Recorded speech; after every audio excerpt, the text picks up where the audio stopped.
चमचमीत चिकन मसाला खायचा असेल तर ही रेसिपी शेवटपर्यंत नक्की बघा आणि असा चिकन मसाला तुम्हाला कुठेही मिळणार नाही, तर ही रेसिपी नक्की करून बघा। तर इथं मी अर्धा किलो चिकन घेतलेलं आहे। चिकन स्वच्छ धुवून घ्यायचं। आता आपण ते मॅरिनेट करण्यासाठी ठेवूया। तर मॅरिनेशनसाठी आपण त्यामध्ये घालणार आहोत 1 ते 1.5 चमचा आपण त्यामध्ये धना पावडर घातली।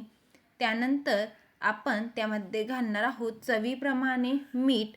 मिठामुळे काय होतं तर आपल्या चिकनला जे काय आहे ते पाणी सुटतं। आता तुम्ही चमच्याने किंवा हातानेही मिक्स करू शकता। एक छान प्रकारे मिक्स करून 10 ते 15 मिनिटासाठी त्यावर झाकण ठेवायचं। त्यामुळे आपलं जे काही चिकन आहे ते छान प्रकारे मुरतं, चांगलं मॅरिनेट होतं।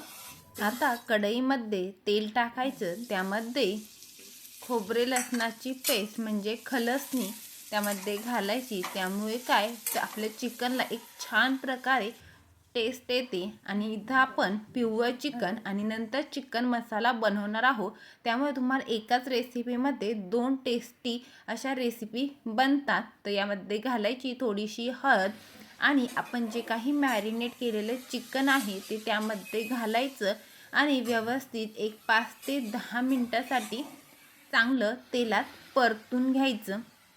छान तेलात परतलं की त्यामध्ये थोडंसं पाणी घालायचं आणि झाकण ठेवून आपलं 15 मिनिटासाठी चिकन छान शिजून घ्यायचं। आपलं इथं पिवळं चिकन तयार झालेलं आहे। तर आपण आता चिकन मसाल्याची तयारी करूया। कढईमध्ये तेल टाकले, त्यामध्ये आपण आलं आणि लसूण याची पेस्ट घालणार। बारीक चिरलेला कांदा जो की चांगला असा परतून घ्यायचा। छान परतला की त्यामध्ये 1 बाउल आपण बारीक चिरलेला टोमॅटो घालायचा। लाल तिखट, गरम मसाला आणि मटण मसाला घालून व्यवस्थित मिक्स करायची।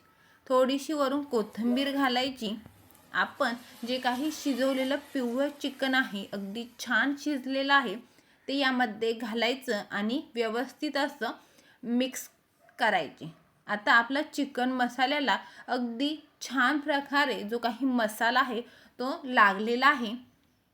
आता यावर आपण झाकण ठेवूया आणि छान 10 मिनिटासाठी चांगलं परतून घ्यायचं।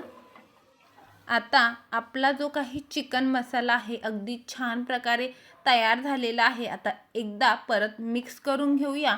आपल्या चिकनला अगदी छान प्रकारची ग्रेव्ही आपल्याला मिळालेली आहे। छान प्रकारचा इथे चिकन मसाला तयार झालेला आहे। अशाच नवीन रेसिपीसाठी चॅनलला लाईक, शेअर आणि सबस्क्राईब करायला विसरू नका।